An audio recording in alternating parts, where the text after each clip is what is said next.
Christopher here, backstage at the Texas Tango 2013, sitting down with David Cook, winner of American Idol. It's good to see you again, David. Good to see you. Thanks for having us. You're one of the few Idol winners to have a platinum certified album, which is getting harder and harder to do these days.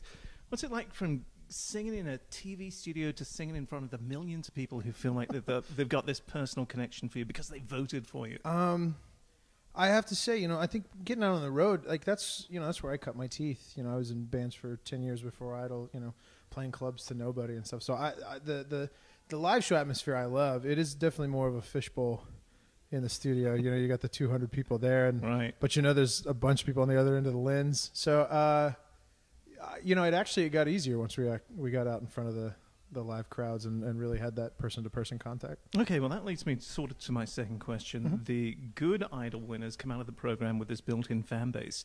You'd already been building a fan base for, like you said, 10 years.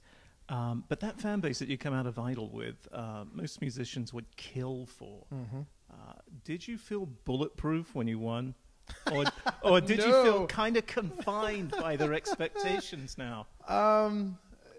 I think, a little of both. I mean, obviously, to come out on the other side of Idol, how exciting is it to have all those sets of ears, just kind of chomping at the bit to hear what you have to say or sing or whatever.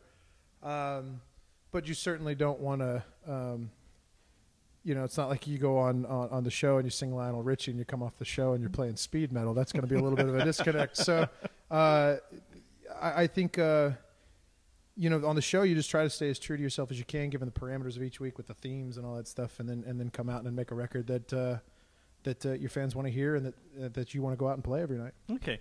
Now, the frenzy that happens to Idol winners hasn't really lessened for you.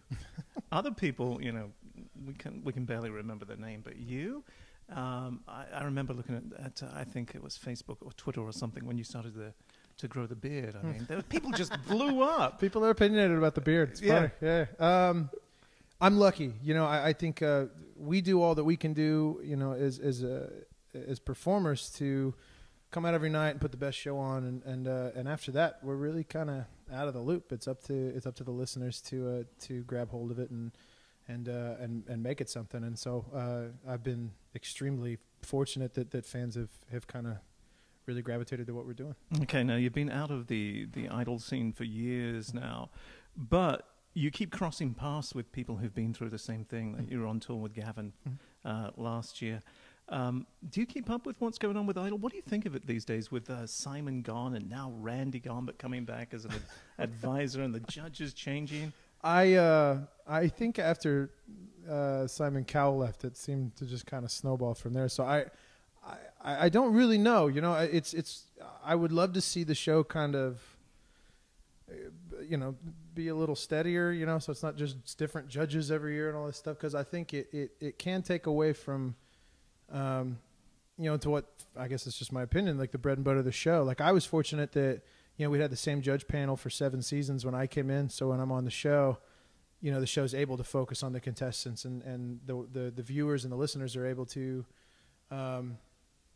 really immerse themselves in our stories, and then when you come off the show, they feel more connected. So hopefully the show can get back to that, because I think it benefits the contestants coming off the show, which in turn then benefits the show as being, a real platform for new artists. Now, earlier this evening, I was out on stage making some announcements and introducing one of the other acts. And I mentioned that I'd be backstage later talking to you, and I asked the audience, do you have anything you want me to ask? And there was just all these voices screaming. I said, okay, how about just a message? There you go. Loud and clear. Tell him we love him. Oh, which leads me to a question that my sister-in-law wanted me to ask you. Her name is Camille, by the way. Okay. She asked me to ask you, when are you going to marry her? Because, dude, she's living in my house. Please. There's a fefew people I'd have to talk to about that before I could answer. So. All right, good enough. At least I've got an answer for her.